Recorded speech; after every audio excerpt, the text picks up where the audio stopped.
ሰላም ሰላም ውድ ቤተሰቦች እንዴት ናችሁ? ሰላም ናችሁ? እኔ ሰላም ነኝ፣ እግዚአብሔር ይመስገን። ያላችሁበት ሰላማችሁ ብዝት ዝት ይበልልኝ። ያው ቤተሰብ ያልሆናችሁ ቤተሰብ ሆኑ። ሳቤላ ድራማ ያው አብርሃም ስለተጨናነቀት ስለነበረች ዲና እያዳመጣ ነበር፣ በበር ሆኖ ማለት ነው። ከዛ ምን ሁና ነው ምን ልትሆን ከስልክ የምትጨቃጨቀው ማን ነው? ምንድን ነው?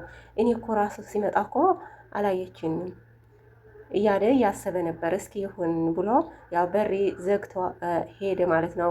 ሲሄድ ደግሞ ርብቃ ተናድያ ከፍቅረኛዋ ጋር ኢፍ ተናድያ ስትመጣ ፊታ አየሽ እና ርብቃ ምን ሆንሻል ሲላት ምንም አልሆንኩም እንዴ ማነው በር የነበረ እኮ ከሱ ጋር እኮ እየተጫካጨካችሁ እኮ ነበር አላትና እሳ ደግሞ አይ ችግር የለውም ትንሽ ነገር ነው አለችትና አብርሃም ደግሞ እንዴ እየተጫካጨካችሁ እኮ ሰምቼ ነበር በትንሹ አላትና አይ ምንም አይደለም አለችና ልትሸፋፈን ሞከረች ነበረች። አብርሃም ደግሞ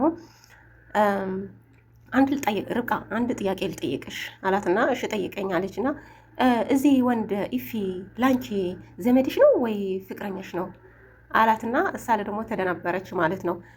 ፍቅረኛሞች ናችሁ የምትመስሉ ዘመድ አይደላችሁም አላትና ከዛ ስሚ ርብቃ ካስቸገርሽ ወደዚህ እንዳይመጣ እከለክላለሁ አላትና እሳለ ደግሞ አብርሃም ችግር የለውም ትንሽ እኮ ነው እንደዛ አለችና አብርሃም ደግሞ እየመከራት ይዞ እየመከራት ነበረ። ዲና ደግሞ ተደብቃ እየሰማች ነበረች፣ እየተቃጠለች ነበረች ዲና ማለት ነው። ከዛ ምንድነው እየተሸኳሸኩ ያለው እያለች እያሰበች እየተናገረች ነበረች ማለት ነው። የፖሊስ ውሸታም ሰምተ ነው በእኔ ሌላ ሴት ልቀየረን እያለች ነበረች እና እነሱ ደግሞ ሲጨርሹ እሳ መጣች ዲና ማለት ነው። ከመሀላቸው ሆና መጣችና ከዛ አብርሃም ውስጥ አትጎብ ነበር እዚህ እኮ ለርብቃ እኮ እንትን ወደ ውስጥ ልታግባት ነበር ልታወራት እንደዛ እንትን እያለች ነበረች። ከዛ አብርሃም ደግሞ ዝም በሊ የምንድነው እንደዚህ የምትናገሪው አላትና ከዛ ጥላ ሄደች ማለት ነው፣ ኮረፈች ማለት ነው። ውድ ቤተሰቦቼ አብርሃም ደግሞ ወደ ልጁ ሳቤላ ገባና እሳለ ደግሞ የትምህርት ያጠናት ነበረት። ከዛ ፊት አጥሮ አይደለም አብርሃም ልጅ ምን ሆን ይሻል አላትና እያመመኝ ነው ራሴ እያዞረኝ ነው አለችና ስለ ደግሞ ደነገጠ፣ እያለቀሰ ነበር። ልጄ ልትሞትብኝ ነው እንዴ ህማም እኮ እየጨመረ ሄደ። ቤት ላይ ሸጠው ደግሞ ማርኮ ታሰረ። ምንድን ነው የሚያደርገው እያለ እያለቀሰ ነበረ ማለት ነው። በጣም ነው የሚያሳዝነው። ያው በልጅ አይፈትነኝም ነው የሚባለው ማለት ነው ውድ ቤተሰቦቼ። ከዛ እንትን ዋላ ይርከስ በርካሽ እሸጣለሁ እያለ ነበር ቤቱ ማለት ነው። ከዛ እያለቀሰ ነበር። ልጁ እንዳትሞት እየፈራ ነበር ማለት ነው። ቤቱ ዋላክሰራ ይሆን እሸጣለሁ እያለ ነበረ። ከዛ ዲና ስልኪ እየጎረጎረች እየተጨናነቀች ነበረች ማለት ነው። ከዛ ዲና ምን ሁና ነው ከስልካ ጋር ምን ሁና ነው የተጨናነቀች ያለችው? ምንድነው የምትጠብቀው? እስኪ ልጠይቃት እስኪ ያለና ሄደ። ዲና ምን ሆንሻል? እየተጨናነቅሽ እኮ ነው ያለሽው። ምን ሆንኩ አለችና እሱ ደግሞ ከስልክ ጋር እኮ ነው የሆነ ነገርማ እየጠበቅሽ ነው። መሰጅ ነው የምትጠብቁ መሰጅ የሚልክልህ ሰው እያለችና እሳለ ደግሞ ተናደደች። አንተ መስሎሃል እንዴ ተደብቆ ሴት የሚያወራ እንደዚህ ያለና እሱ ደግሞ ያው ተናደደ ማለት ነው። እሳለ ደግሞ ጥላው ሄደች ማለት ነው ውድ ቤተሰቦቼ። ከዛ እሱ ተናደደ፣ እሷ ደግሞ ተናደደት። ከዛ ልዩ ዳቦ ልትገዛ እየሄደች ነበረች ማለት ነው። ሙልጭና አዲሷ ልጅ ደግሞ ለሳ ለመቅናት ብሎ መንገድ ላይ እየጠበቋት ነበር ማለት ነው ውድ ቤተሰቦቼ። ከዛ ሱቅ ስትሄድ አየችን መጣች እያለ ነበር ሙልጭ ለልዩ ማለት ነው ለሳ ለመቅናት። እሷ ደግሞ መንገዱ እየሄደች ያለችው ከሱ ጋር አያቻቸውና ከዛ ተናደደች፣ ተቃጠለች። ምንድነው የሚሰሩ ነው እነዚህ እዚህ ድረስ የመጡ? ምን ነው ሊሰሩ ነው? ምንድነው የሚሰሩት እዚህ እያለች ነበረች፣ እየተንገበገበች ነበረች ማለት ነው። አዲሷ ልጅ ደግሞ ለመቅናት ብላ እየሳመችው ነበረች ደግሞ ልጭ ማለት ነው። ቀስ በቀስ ለራሷ ልታርገው ነው ቤተሰቦች። ያው አያችሁት ከሆናችሁ አስተያየቷ ያው ስስማ ደስ ነው የሚላት ማለት ነው። በጣም ነው የሚያስቁት። ሙልጭ ምስኪን ለልጅ ነው የሚያፍቅረው ልትመለስ ብሎ ያው ጥሩ ነገር አይሰራም እየሰራ አይደለም ማለት ነው። እሷ ያው ዋላ ትቅና እንጂ ግን እሱ በሴት እኛ ሴቶች ፍቅረኛን ከሆነ ሴት ስናየው አንመለስም ማለት ነው።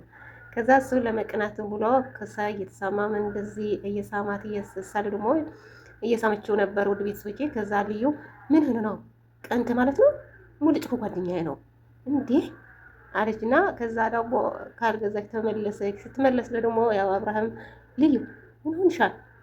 ዳቦ እኮ ልትገዛ ወጣሽ ነበር ግን አልገዛሽም አላትና ሳለ ደግሞ እየተገንበገበች ነበረች ማለት ነው። ከዛ ምን ሆና ነው እያለ ነበር አብርሃም። ከዛ ሁለተኛ ሄደች ማለት ነው ወደ ሱቅ። ውድ ቤተሰቦቼ ያው ፍቅሬ ስለያዛት ነው ከሙልጭ ጋር።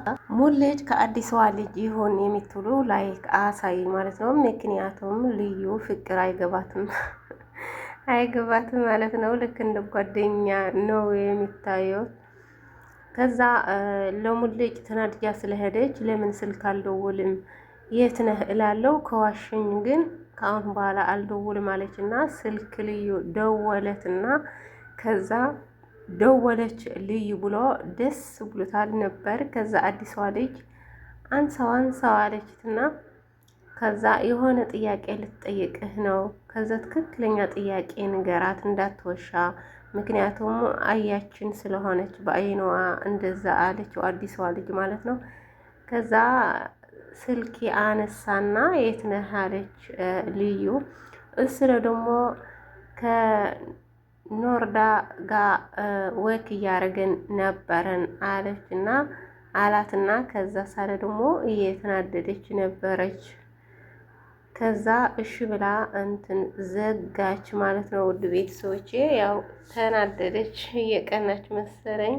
ኢፊ የርብቃ ባል ደግሞ ፍቅረኛ ደግሞ ለዲና ደውሎ 500,000 ብር እፈልጋለሁ ሲላት እሳረ ደግሞ እየሳቀች ነበረች። ምን አባቱ እዚህ ማን ነው እያለች ስልኩ ዘጋች ማለት ነው።